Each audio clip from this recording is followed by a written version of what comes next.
Bon, eh bien, bonjour à ceux et celles qui sont déjà connectés.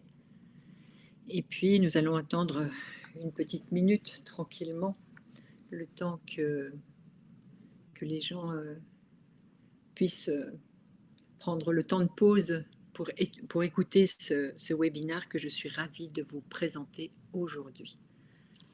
Et donc, c'est très bien. Et au fur et à mesure, merci Fabienne d'avoir dit que tout marche bien. Et au fur et à mesure, nous allons faire connaissance parce que c'est pas si facile que ça de vous parler devant un écran sans vous voir. Mais nous allons démarrer tranquillement d'ici 1 ou 2 minutes, j'attends encore. Et puis, si je ne me trompe pas, Fabienne, j'en profite. Est-ce que c'est vous qui venez juste de vous inscrire il y a quelques minutes? Vous me dites si c'est vous, parce que j'ai reçu une inscription et vous êtes de Cannes.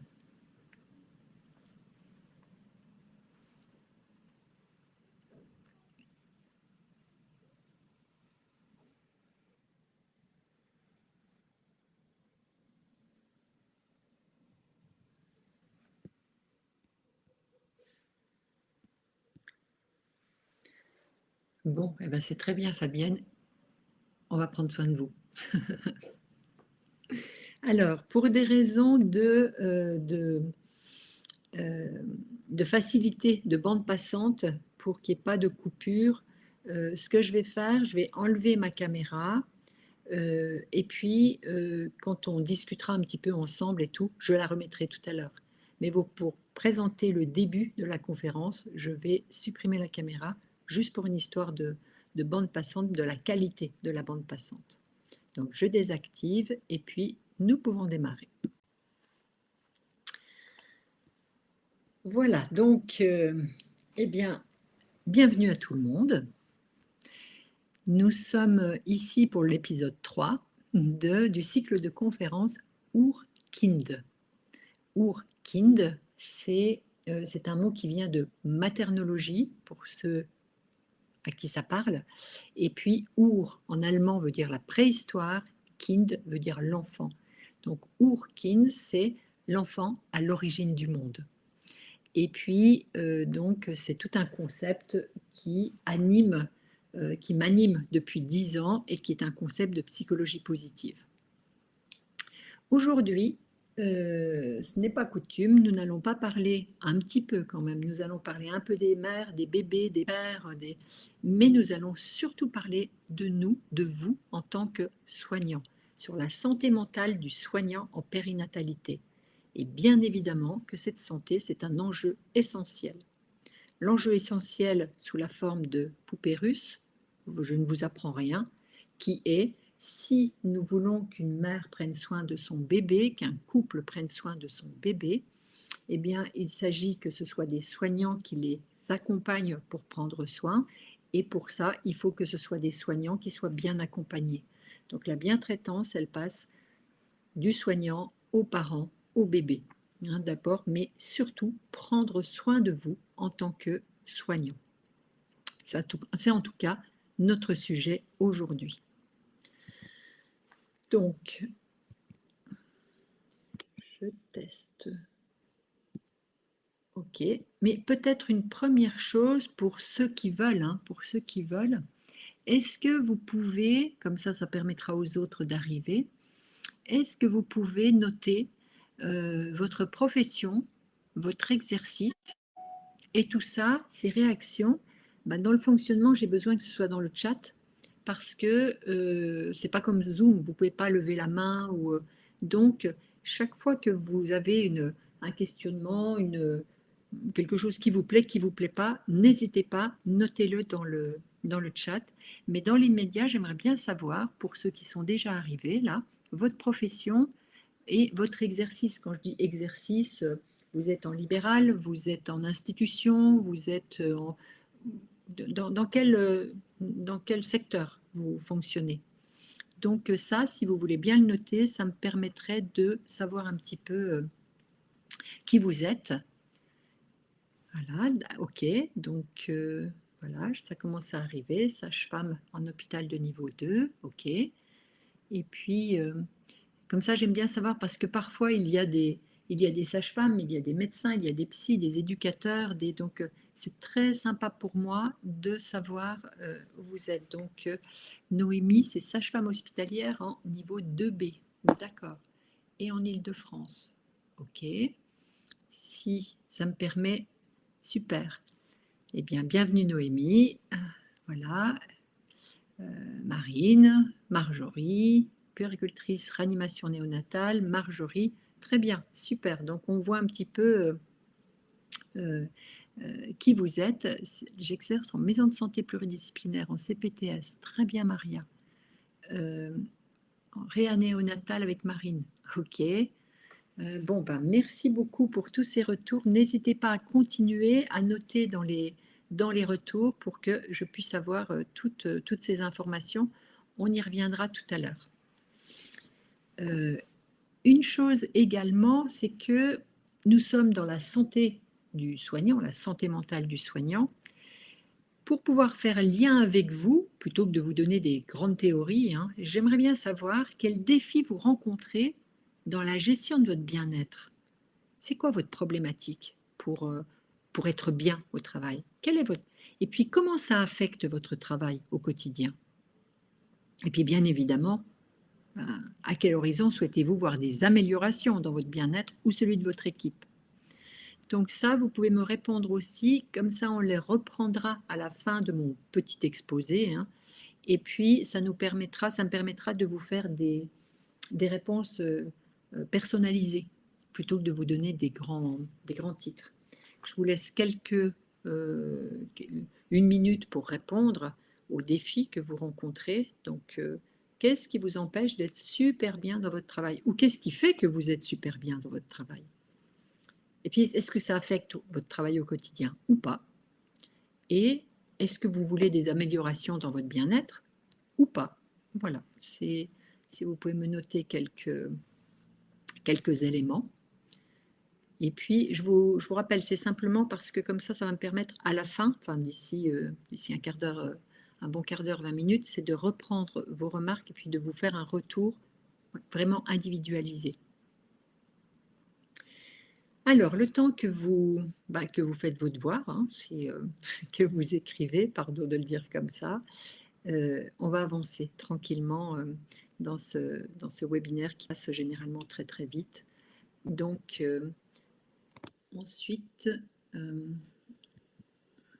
alors, mais d'abord, pendant ce temps que vous écrivez, moi je vais me présenter. Je suis sage-femme, je suis gestalt thérapeute.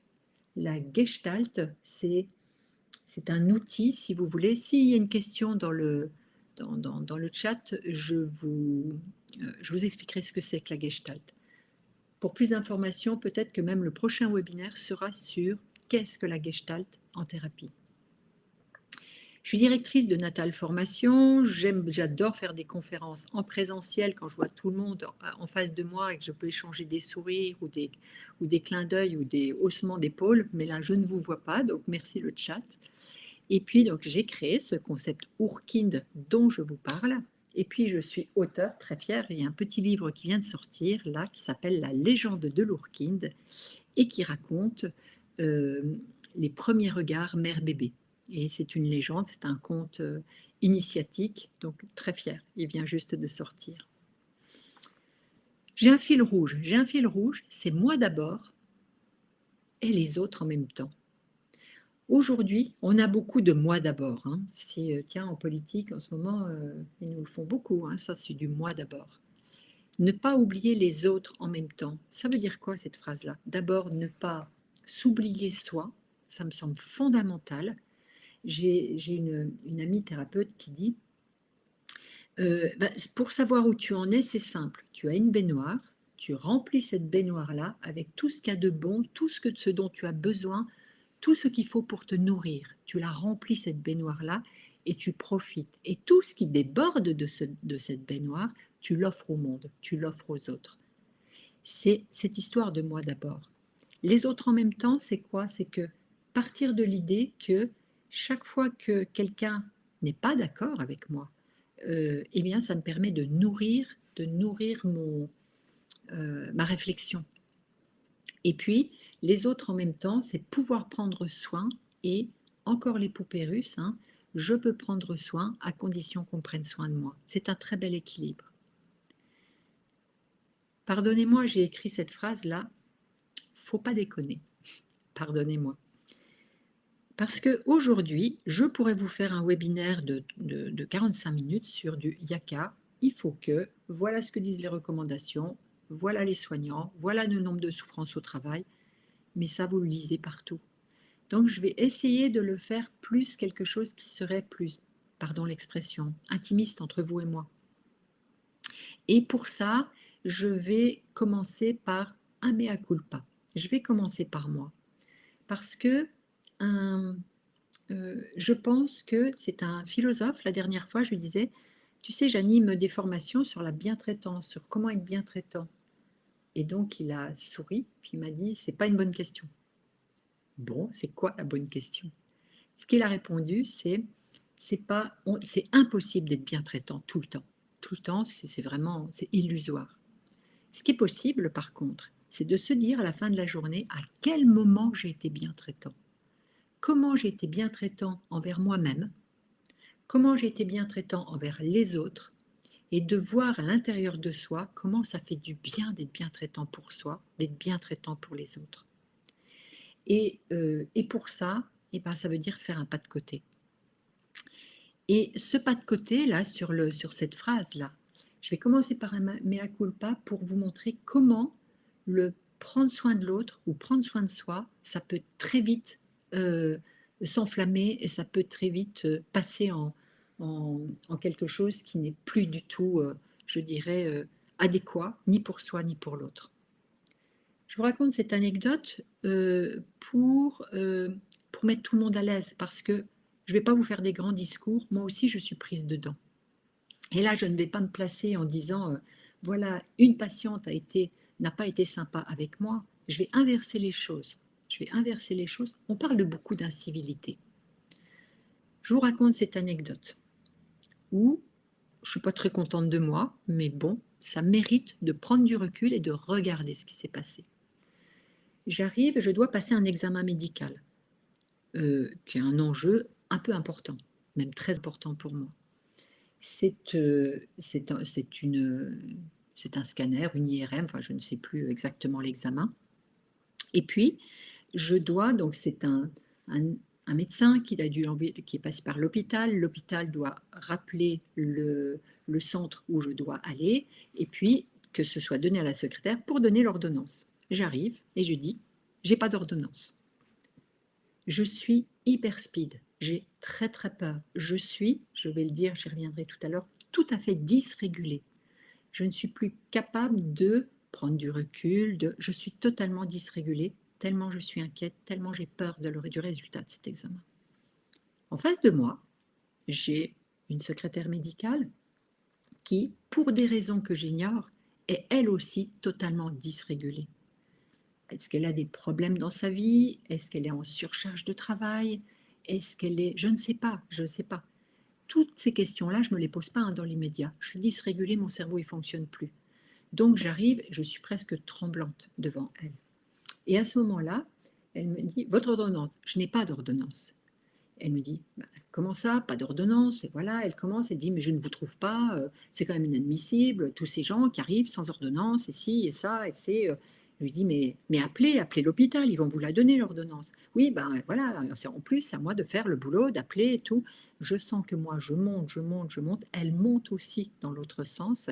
Et à un moment donné, elle a ces phrases, elle me dit, et puis c'est pas la peine de s'exciter comme ça, hein, vous arrivez sans ordonnance, vous n'avez rien à exiger, il ne faut pas déconner. Et là, la dysrégulation, elle est majeure, elle est massive. Et je monte dans les tours. Forcément, c'est quoi? Qu'est-ce qui se passe? Elle est où la maltraitance? Envers le personnel, ce n'est pas un personnel soignant, mais c'est le personnel de l'hôpital. Est-ce que c'est moi qui suis maltraitante? Est-ce que c'est elle qui est maltraitante? C'est quoi ce contexte dans lequel nous sommes tous pris aujourd'hui? Donc c'est ça que j'ai envie de regarder avec vous. C'est la faute ni à un ni à l'autre, Mais là, on se laisse prendre dans une dysrégulation qui devient explosive. Donc, on va regarder ça ensemble. Prendre soin de soi, c'est aussi regarder dans quel contexte nous sommes. Déjà, si nous sommes en périnatalité, la périnatalité, c'est un contexte, là je sors complètement de l'hôpital, de mon histoire, voilà. Nous sommes dans un contexte émotionnel en périnatalité qui est très très très fort. Pourquoi? Parce que il y a un invisible, il y a une architecture qui est invisible derrière, la périnatalité. Pourquoi? Parce que déjà, nous ne sommes pas tous diabétiques, on a peut-être des diabétiques dans la famille et tout ça, mais ce n'est pas quelque chose qui vient nous mobiliser. Le diabète n'est pas quelque chose qui va venir nous mobiliser de façon extraordinaire. Par contre, la périnatalité, nous sommes tous nés quelque part, papa, maman, une histoire harmonieuse ou pas du tout. Nous sommes tous père et mère des enfants que nous avons, de ce que nous avons eu, de ce que nous aurions voulu avoir, de ce que nous aurions peut-être un jour, de ce que nous n'avons pas voulu avoir, de ce que nous n'avons plus. Cette paternité, cette maternité, elle vient bousculer chacun à l'intérieur de nous. Ça, c'est une première chose. Nous sommes tous des deux côtés de la barrière quand nous travaillons en maternité. Donc ça donne un émotionnel du professionnel qui est activé, voire suractivé. On a tous dans un tout petit coin de notre tête ce que c'est que prendre bien soin d'un bébé, ce que c'est qu'une bonne mère, un bon père. Alors, on l'a tous dans un petit coin de notre tête. Et puis, il y a la réalité de ce qu'on voit. Ça donne un risque de biais cognitif, c'est-à-dire que je ne suis pas tout à fait neutre quand je regarde la situation. J'ai dans mon histoire, j'ai toutes les pierres qui sont dans mon sac à dos dans mon histoire. Et ça va filtrer mon raisonnement, mon regard. Et puis ça vient bousculer des valeurs. Bousculer des valeurs, ça veut dire, et aujourd'hui les valeurs, elles ont de quoi être bousculées. Il y a beaucoup de choses qui avec tous les progrès de la PMA, avec tout ça, tout est fantastique ce qu'on peut faire aujourd'hui, et pour autant, ça peut venir bousculer nos valeurs, nos propres valeurs. Je vous donne un exemple, je l'ai cité en conférence il n'y a pas longtemps, là, c'est ce couple qui arrive, non, pardon, ce n'est pas un couple, c'est une femme qui arrive et qui me dit, en thérapie, puisque je suis gestalt thérapeute, elle arrive et puis elle me dit, voilà, je viens ici parce que je ne m'entends pas plus dans mon couple. Ça va, c'est ok, ça ne bouscule pas mes valeurs. Hein. Elle me dit, mais je vis avec une femme. Elle attend ma réaction, mes valeurs ne sont absolument pas bousculées. Ensuite, nous avons fait un enfant ensemble. Bon, ça va, c'est pas une problématique pour moi, c'est pas un sujet pour moi, hein, c'est ok, tout ça. Et simplement, j'ai un petit froncement de sourcil en lui disant, mais vous l'avez, il a été conçu comment ce bébé? Il me dit, voilà, vous me jugez. Non, mais entre deux femmes, je suis sage-femme, on m'a vaguement appris qu'il y avait quelque chose, il y avait une intervention quelque part qui avait dû se passer. Et là, elle me répond, eh ben, j'ai simplement pris, oui, nous avons fait cet enfant ensemble et ça me semble très très important. Je dis, oui, mais ensemble comment? Il me dit, mais vous ne me comprenez pas, nous l'avons fait ensemble. Ok, donc nous sommes allés à l'étranger, donc ce sont les ovocytes, ce sont mes propres ovocytes qui ont été fécondés par des paillettes, accessoires les paillettes, enfin vous savez les trucs là qui sont obligés, là, là ça vient tamponner mes valeurs. Mais c'est pas le sujet. Donc je calme un petit peu le jeu, je ne vais pas partir là-dessus sur pourquoi, comment des paillettes. Non, c'est pas le sujet, c'est pas le moment. Elle me dit, et cet embryon fécondé, enfin cet embryon, pardon, a été réimplanté dans l'utérus de ma compagne. Eh bien oui, elles ont fait un enfant ensemble, toutes les deux. Et là, j'ai besoin de faire de la place. Oui, effectivement. Donc, et puis, elle vient rajouter, la dernière chose qu'elle vient de rajouter, elle me dit, mais aujourd'hui, ce que je veux faire, c'est que je n'ai pas de droit sur cet enfant-là. La loi a changé depuis, hein, c'était il y a longtemps. je n'ai pas de droit sur cet enfant-là, donc ce que je voudrais, c'est faire un test de maternité. Et devant ma tête, elle dit, on fait bien des tests de paternité, donc je veux faire un test de maternité.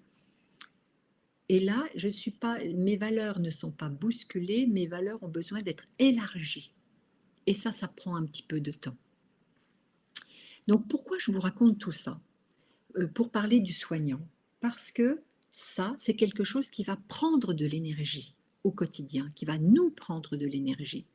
Parce que toute la journée, nous sommes donc confrontés à un petit bout de notre histoire personnelle, à une suractivation de temps en temps, à le fait de regarder les choses qui sont différentes entre une collègue et moi, on ne voit pas la même chose, et puis des valeurs qui peuvent être bousculées. Ça prend de l'énergie. Et c'est le manque d'énergie qui fait qu'à un moment donné, c'est du trop. Hein, Donc, je continue. Qu'est-ce qui se passe dans nos trois cerveaux?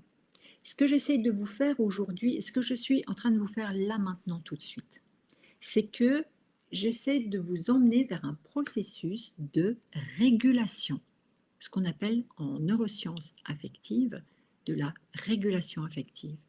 La régulation affective, ça nous met à l'abri du burn-out, ça nous met à l'abri de l'épuisement, hein, et d'être trop malmené.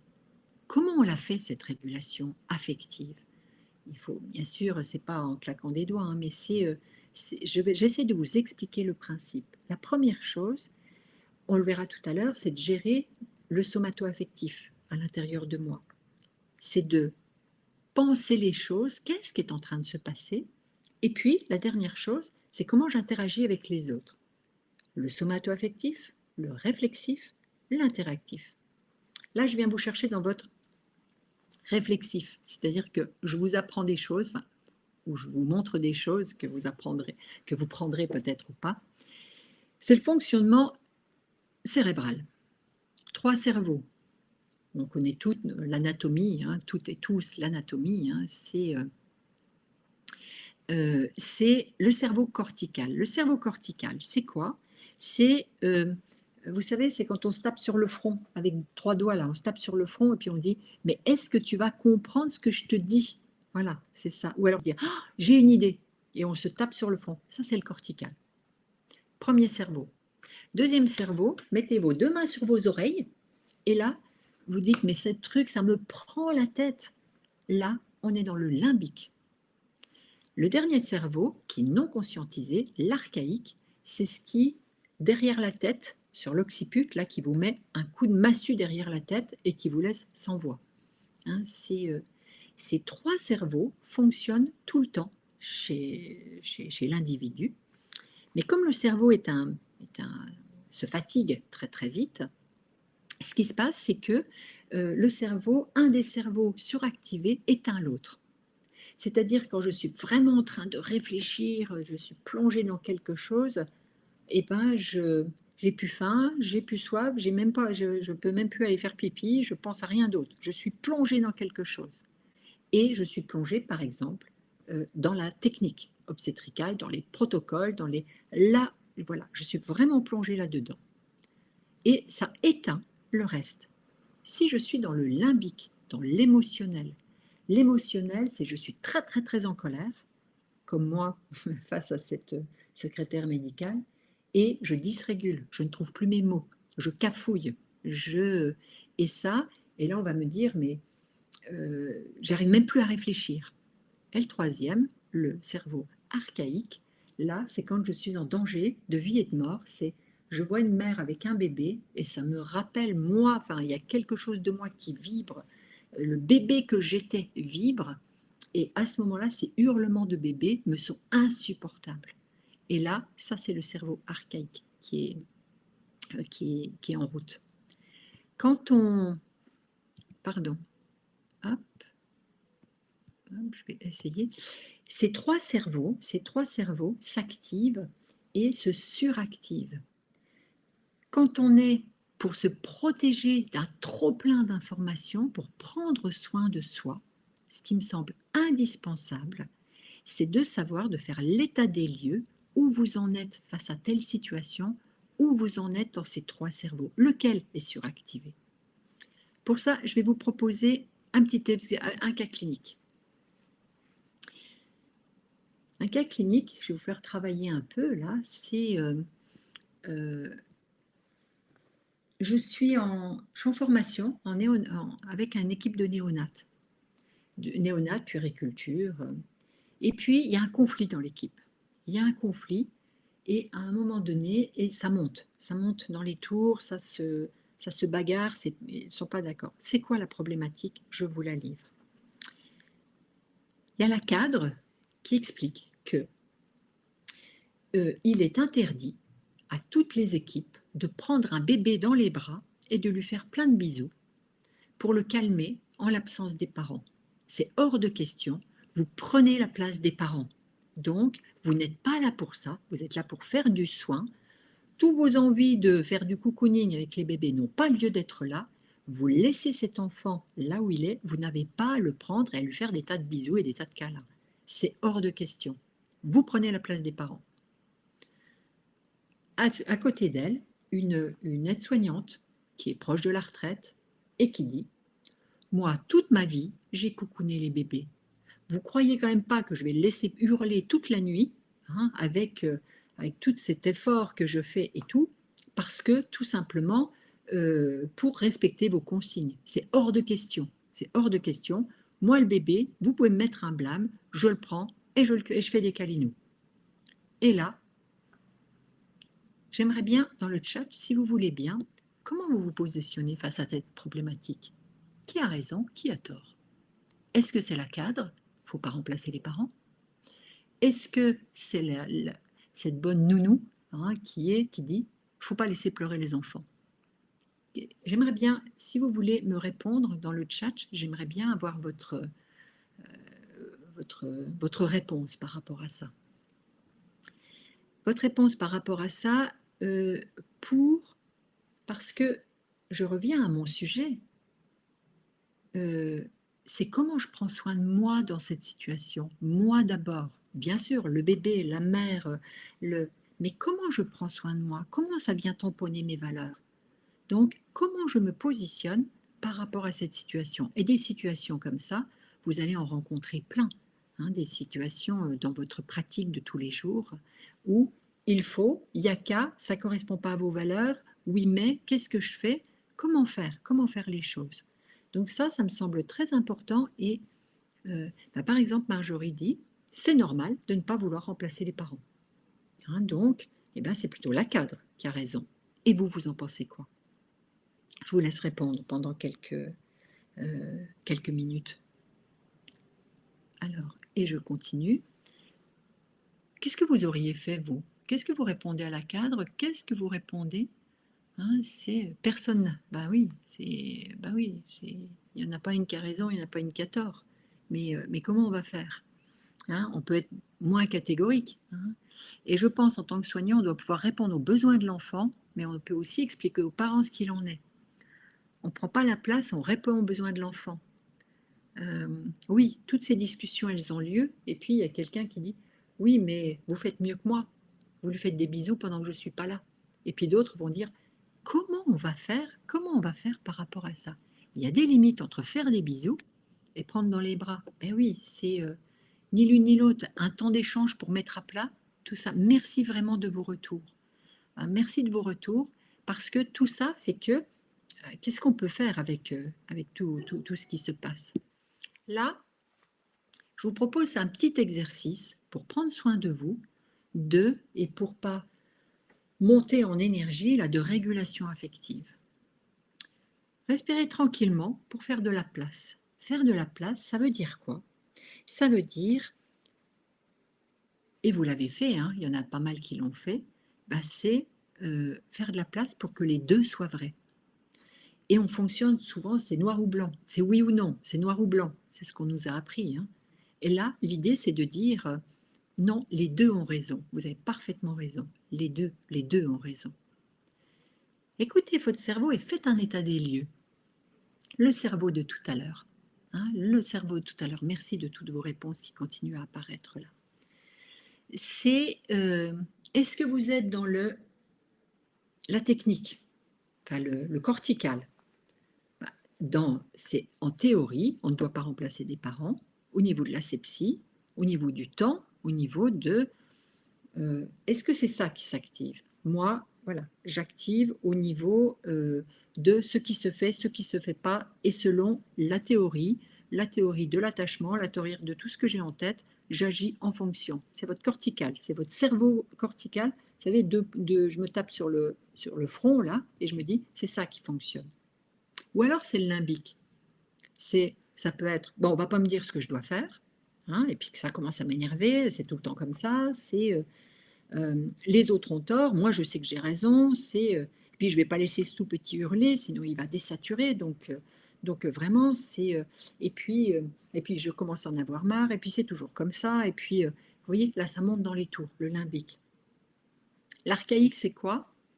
Mais ce bébé, mais je le vois comme si c'était moi le bébé, mais moi je me sentirais abandonnée si on me laissait pleurer comme ça résonne, ces pleurs à l'intérieur de moi, ça me met, mais je pourrais pleurer à côté de lui, quoi. C'est quoi qui est activé? Faire cet exercice dans chacun de vos pratiques, ça vous permet de faire un pas de côté, de comprendre lequel de vos cerveaux est suractivé. C'est reprenez cette problématique en validant l'autre sans lâcher votre propre expertise. Ce que vous pensez, ce que vous avez écrit, ok. Et ce que pense l'autre, hein, donc le fait de ce que pense l'autre, ça va permettre de nourrir votre regard en disant mais oui, elles ont toutes les deux raison. Et donc c'est juxtaposer les valeurs. Il y a les valeurs de l'une, les valeurs de l'autre. C'est pas du ou, c'est et les deux en même temps. Les deux en même temps, eh ben, ça fait émerger de la créativité. Pour faire émerger de la créativité, je vous raconte l'histoire des petites poupées. On m'a raconté l'histoire des petites poupées, c'est en neurosciences. En neurosciences, alors on me l'a raconté de façon très, je dirais, une légende africaine.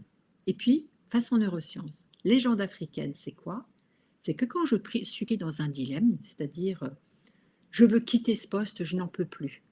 Je prends 3 toutes petites poupées, des petites poupées qui font 1 centimètre de haut, là, en coton. Et puis la première poupée, je dis, je veux quitter ce poste.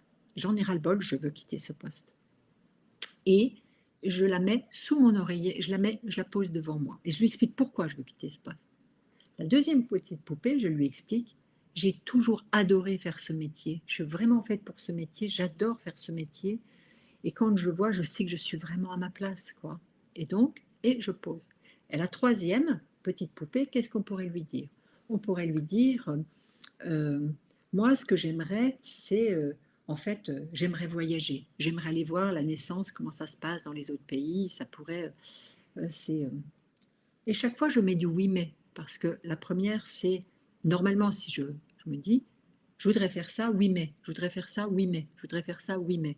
Là, les trois, vous leur racontez, vous leur racontez. Vous mettez les 3 petites poupées sous l'oreiller, et puis, ça c'est la légende, et la légende dit que au bout de 9 jours, 9 semaines ou 9 mois, ça peut être long, hein, je me réveille le matin, je me dis, je sais exactement et on a la bonne solution. Ça, c'est la légende. En neurosciences, c'est quoi? C'est que quand je suis prise dans quelque chose qui me tient à cœur, j'active une partie de mon cerveau et les autres parties du cerveau s'éteignent. Par exemple, je veux quitter ce boulot. Je veux quitter, il y a une partie de mon cerveau, si j'éclaire le cerveau, qui s'active. La deuxième, et puis ensuite je dis, mais j'adore ce métier. La première partie que j'avais activée s'éteint et la deuxième s'active.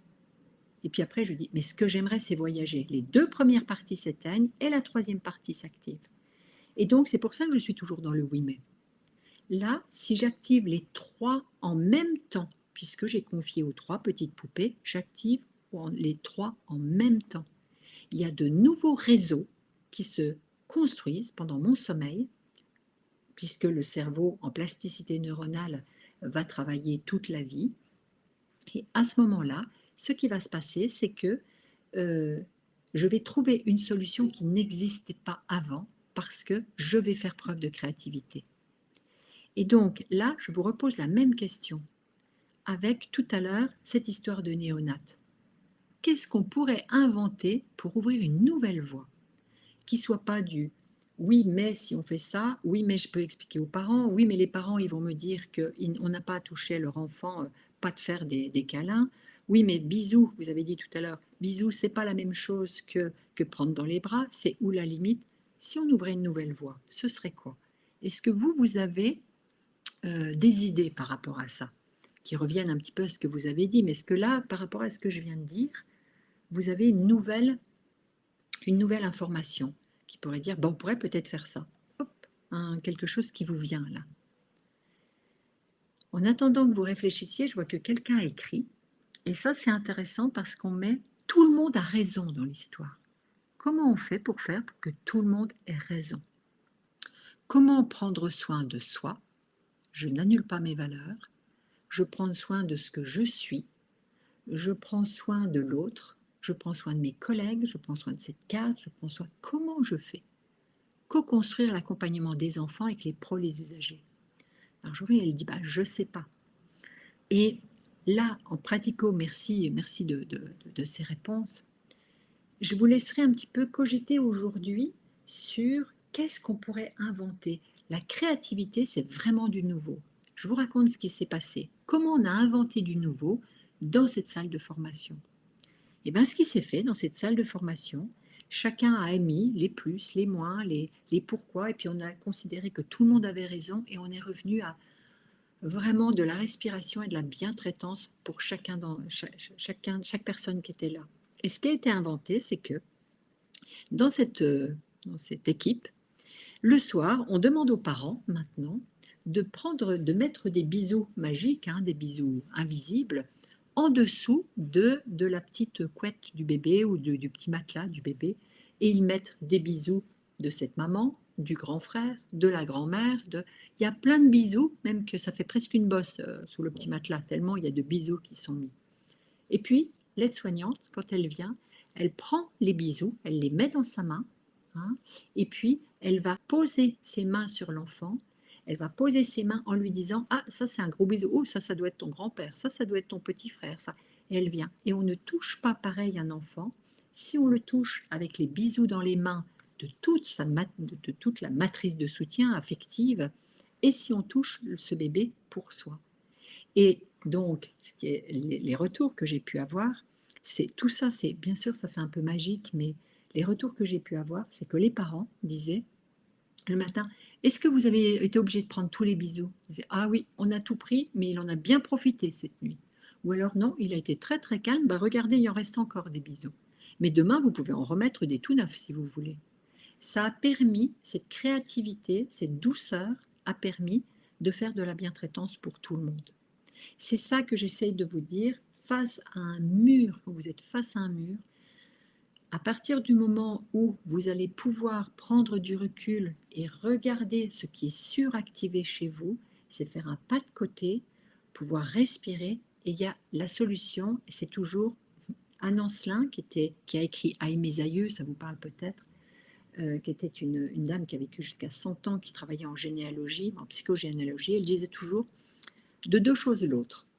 Voilà, c'était jamais de deux choses l'une, c'était de deux choses l'autre. Je continue un petit peu.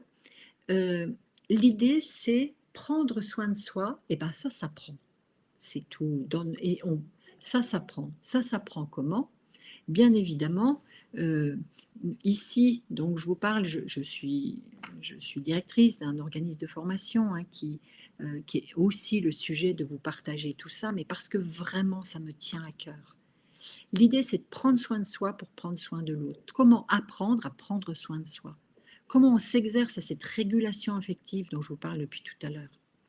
C'est oser se positionner pour prendre soin du soin. Et il en a bien besoin.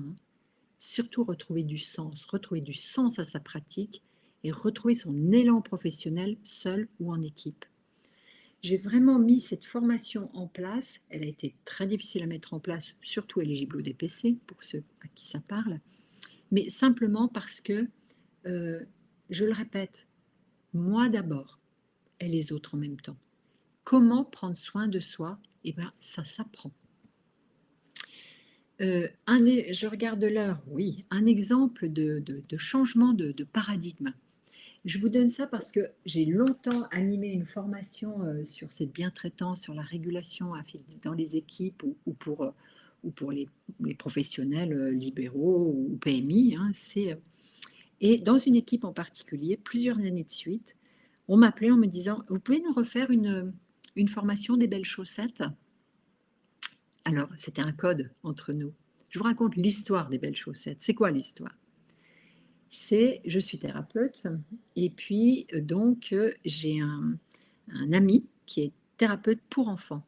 Il m'appelle, il me dit: «Écoute, il faut que tu m'aides là parce que le petit Bastien, il en peut plus». Hein, ce qui se passe, c'est que ses parents sont divorcés et ses parents n'arrêtent pas de s'agresser l'un et l'autre et lui, il a 7 ans, il peut plus, il est complètement, dysrégulé, il ne va pas bien. Est-ce que tu peux recevoir les parents? Ils se détestent, hein. Bah, c'est pas très vendeur son truc, mais bon, je prends et il me dit: «Je t'explique la situation». Ils étaient mariés tous les 2, ils ont eu le petit Bastien. Quand Bastien a eu 2 ans, ils ont divorcé et aujourd'hui que Bastien a 7 ans, monsieur est remarié avec, sa nouvelle femme et ils viennent d'avoir un petit garçon et donc c'est la guerre, entre les 2 et puis le petit Bastien au milieu de tout ça. Je dis: «Bah, écoute, je prends, mais ils vont jamais vouloir venir». Il y a beaucoup d'intelligence émotionnelle dans ce couple-là, dans dans toute cette famille-là. Donc ce couple parental, j'entends. Donc je vois arriver ce couple parental, pas ce couple dans la vie et puis il y en a un qui vient s'asseoir à droite, l'autre qui vient s'asseoir à gauche, le plus loin possible de mes 2 fauteuils l'un et l'autre et moi je suis au milieu. Et puis, j'ai même pas le temps de dire bonjour, ça s'active tout de suite. Oui, tu as encore oublié de lui mettre son goûter. De toute façon, depuis que tu as un nouveau gnard, là, tu n'en as plus rien à faire, hein, de Bastien. Hein. Eh ben, reste avec ta nouvelle famille, puis ton gnard, là, et puis fiche-nous la paix.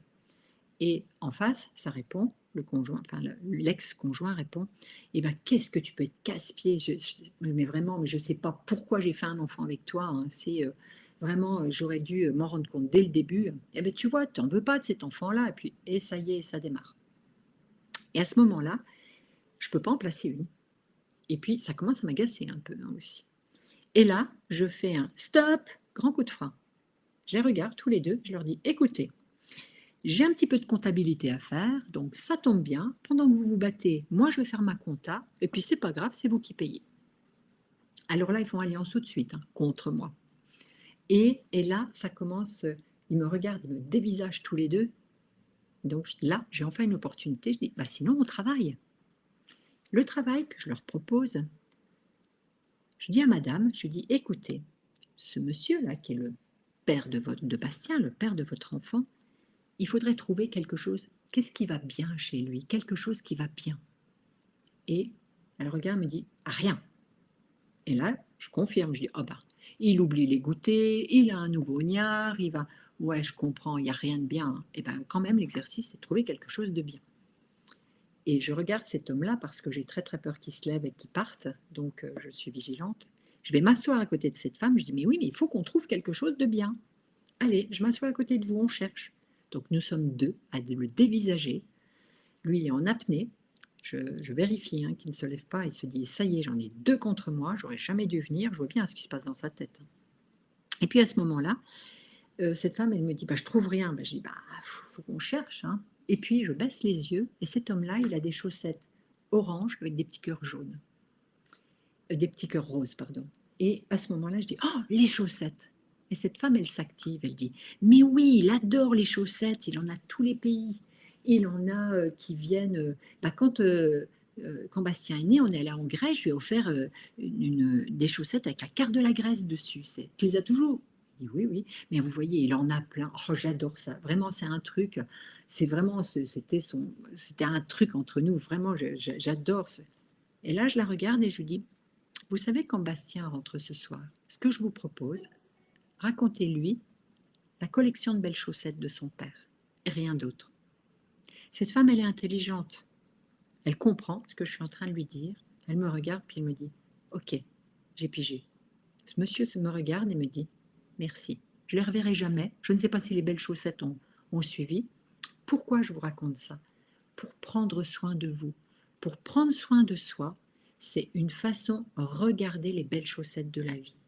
Regardez quand vous avez une patiente en face, un homme en face de vous, une femme en face de vous, la chef de service en face de vous, votre belle-mère en face de vous.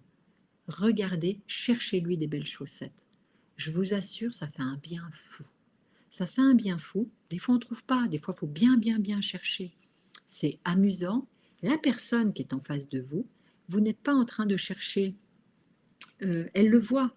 Elle le voit de façon curieuse. Vous ne vous moquez pas d'elle, hein, mais vous êtes en explorateur, en train de se dire qu'est-ce que je vais trouver de bien. Hein, c'est qu'est-ce que je vais trouver de bien. Et là, il y a un sourire, il y a de la respiration. Peut-être vous trouverez rien, mais qu'est-ce que ça fait du bien. Vous ressortez de la consultation, waouh, ça fait vraiment du bien. Et la personne qui est en face de vous, la personne qui est en face de vous, elle ne sait pas pourquoi, mais avec vous, elle s'est sentie bien. Peut-être vous n'avez rien trouvé. Donc, dans ces équipes-là, ce que j'ai proposé, c'est de, plutôt que de dire, on dit tout le temps, il faut toujours dire les choses qui ne vont pas. Et ben, le lendemain de la formation, elles ont fait un exercice qui était de dire à leurs collègues tout ce qui allait de bien, tout ce qu'elles voyaient de bien. J'aime bien comment tu as parlé à cette patiente. Oh, je te trouve génial quand tu poses ta perf là. Oh, tu as une dextérité. J'aime bien quand tu fais ça. J'aime bien comment tu es coiffée. J'aime bien comment tu me parles. Et tout le monde a reçu. Ça coûte rien. Il n'y a pas besoin de faire des réunions, des choses, les recommandations de la chaise qui viennent encore de ressortir là sur aujourd'hui sur les bientraitances, la maltraitance. Dites aux gens autour de vous ce que vous voyez de joli et de beau à l'intérieur de vous. Et ça, je vais vous dire que ça fait un bien fou. Et n'oubliez pas la personne en priorité. Et là, je vous propose cette application tout de suite. Là. Qu'est-ce que vous aimez bien de vous? C'est vraiment qu'est-ce que vous trouvez chouette chez vous? Ça commence par là, la bientraitance. Donc là, je suis en train de regarder un petit peu tout ce que vous avez noté. Et puis tout au début, je reviens. Hein. Je suis en train de regarder. Et nous, on est en train de dépasser un tout petit peu le temps.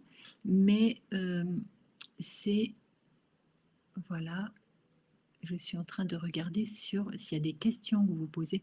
Manque de temps, coupé dans beaucoup de tâches, pas toujours le matériel adapté.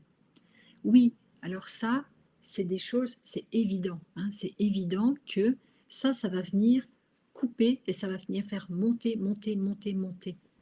Comment on peut être suffisamment créatif, non pas pour inventer du temps, pour inventer d'être dérangé, mais pour réguler mon émotionnel.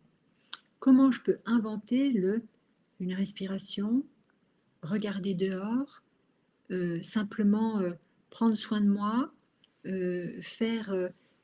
dire quelque chose de gentil à la personne en face, qui vous rend quelque chose de gentil. C'est pas, vous allez dire, c'est peut-être un peu bisounours ce que je suis en train de raconter. Nous l'avons expérimenté dans les services, ça marche. Tenir debout malgré le contexte, parfois démotivation. La démotivation, c'est retrouver l'essence même de pourquoi vous êtes là. Recontacter cette essence même. Parce que tout le reste, devient plus ou moins supportable. Revenez à votre essentiel. Hein, c'est réussir à concilier vie pro. Hein, c'est vie pro et vie perso. Et c'est vrai que cette vie pro et cette vie perso, c'est quelque chose qui est essentiel. Nous avons fait, je vous parlais de Urkind, on a fait ce qu'on appelle une cartographie, un bilan, si vous voulez, qui est quelque chose qu'on met dans toutes nos formations. C'est comment je peux équilibrer ma vie pro et ma vie perso. Comment je peux donner et d'un côté et de l'autre, sans donner trop et sans oublier ma baignoire. Hein, vraiment, c'est quelque chose d'essentiel, vie pro, vie perso, pour que ce soit équilibré. Ça a besoin, si vous voulez, on a besoin de guides pour faire ça, pour nous aider à faire ça. Manque de personnel qui fait que nous avons plus de patients à charge que prévu, ce qui nous empêche de pouvoir pleinement prendre notre temps. Manque d'accès à des formations facilement pour mettre à jour nos connaissances et nos pratiques. Alors, le manque de personnel qui fait que faire du bon, prendre soin, Bien évidemment, on a besoin d'échanger, de discuter, mais simplement un regard, un échange, heu, ça prend pas forcément beaucoup de temps, hein. C'est pourquoi vous pouvez bien donner si vous prenez d'abord soin de vous. Et prendre soin de soi, ça prend du temps. Ça prend du temps. Ça veut dire bien manger, bien dormir, regarder le monde, regarder, fermer BFM et regarder Arte. Hein, c'est vraiment prendre soin de soi, ça prend du temps. Prendre soin de l'autre, quand on est un soleil, vous avez juste à être là. Hein, et donc, ça c'est important. Et puis les formations, n'hésitez pas si vous avez envie de formation, hein, si vous avez besoin de formation. On essaye vraiment, nous, de travailler, de s'adapter à toutes les équipes, de faire du DPC, d'essayer de s'adapter à vos horaires. Si vous avez besoin de faire un pas de côté, hein, et puis n'hésitez pas à contacter mon équipe. Hein. Ici, tout en haut en vert, là c'est écrit prendre rendez-vous, cliquez ici. N'hésitez pas pour qu'on puisse proposer, nous, à vos équipes, à vos cadres, dans vos institutions, de dire c'est hyper important de prendre soin de soi. Le planning qui est chargé, ça peut affecter un état de fatigue. Bien évidemment que ça est là, on vous demande de l'énergie, sans cesse de l'énergie. Donc, c'est comment je remplis à nouveau ma baignoire. C'est ça. Comment faire pour remplir à nouveau ma baignoire? Ou alors je rumine devant ce que je ne peux pas changer. L'idée, c'est vraiment de s'attarder aux choses que l'on peut changer. Et tester juste dans la rue, hein, c'est juste dans la rue ou la prochaine personne que vous rencontrez, que vous avez à côté de vous, dites ce que vous trouvez de bien chez elle. Et vous allez voir comment déjà, ça fait du bon à l'intérieur de soi. Et puis, donc, la surcharge de travail, le sous-effectif, ben oui, ne pas pouvoir prendre en charge, impression de courir partout sans pour autant accompagner les patients dans leur globalité, prendre soin de leur psychisme. Ça, mais vous avez 100 fois raison. C'est pour ça qu'on a monté ce pas de côté mais c'est essentiel. On ne peut pas, parce que quand on se met à courir, c'est comment je peux arrêter de courir à l'intérieur de moi. Ça commence par ça. Arrêter de courir à l'intérieur de soi, prendre une respiration. C'est une gynéco-obstétricienne dont le père était gynéco-obstétricien et dit mon père, ce qu'il m'a enseigné, c'est que quand il arrivait de la vieille école, dans une salle d'accouchement, il me disait tout le temps, ma fille, mets tes mains derrière ton dos et ne dis rien. C'était un peu mystérieux pour moi. Sens la situation. Prends quelques secondes pour sentir la situation. Régule tes émotions et seulement après tu vas agir. C'est tout petit. Je sais que même pour aller faire pipi, on n'a pas le temps. Eh bien, pourquoi pas faire de la régulation quand on est en train de faire pipi, hein? Essayez, on ne peut pas changer le système ou alors on sort du système. Mais là, le système, si vous êtes là aujourd'hui, c'est qu'il a vraiment besoin de vous. Ne pas pouvoir prendre les chats, j'ai vécu ce genre, voilà, dans l'accompagnement du handicap, bien évidemment, le handicap encore plus, hein. Donc, ce que je voulais vous finir, parce que j'ai un peu débordé là aujourd'hui, ce que je voulais vous dire, c'est n'hésitez pas à prendre rendez-vous avec mon équipe, hein, je vous dis sur le rendez-vous, cliquez ici. Vous appelez, tout ce que vous dites, euh, on l'entend, on a besoin de nourrir nos formations, on a besoin de faire des conférences, on a besoin de mobiliser aujourd'hui euh, les, euh, les politiques. Pour ça, nous avons besoin de vous. Amenez-nous toutes vos expériences. Et puis, si vous avez besoin de nos formations, on sera là, mais déjà, appelez-nous pour nous dire, voilà, nous voudrions ça, c'est de ça dont il faut parler. Faire tout seul, ça ne sert à rien. Nous avons besoin de vous pour faire avec vous. Et puis, une dernière chose, donc en conclusion, hein, c'est bientôt pour le prochain épisode, hein, pour la santé mentale des parents, des bébés et des soignants. Et puis, je terminerai là-dessus. Et bien évidemment, c'est la période de vous souhaiter un joyeux Noël, de vous souhaiter de joyeuses fêtes. Et vraiment, pour toutes ceux et celles, et les sages-femmes, je n'en doute pas, qui ont déjà croisé le regard d'un tout petit, ce proto-regard, comme le dit Delassue. Tous ceux qui ont déjà croisé ce tout petit qui ne demande qu'à croire en nous et qui va se nourrir de tout ce qu'on est. À ce moment-là, je dirais que, eh ben, quand on, dans le regard de ces enfants-là, ben, il y a de quoi croire à nouveau au Père Noël. Parce que c'est tellement plein d'humanité, tellement plein de je crois en vous, que c'est tout petit, on ne peut pas les laisser tomber, quoi. Donc, vraiment, je vous souhaite de très très joyeuses fêtes de Noël, et puis, ou sinon, ou des fêtes de Noël tout simplement, même, mais de vous remettre en contact en fait avec votre humanité. J'espère que c'est très court de vous parler pendant juste 3/4 d'heure, 1 heure. J'espère vraiment que nous aurons l'occasion de nous reparler, de nous revoir, de vous d'écouter tout ce que vous avez envie d'entendre, et puis et de pouvoir publier encore et encore, parce qu'on peut le changer le monde, hein. Je vous remercie de votre écoute, et puis je vous souhaite à nouveau de joyeuses fêtes, et je vous souhaite aussi, j'espère qu'on se revoit bientôt. Merci beaucoup. Au revoir.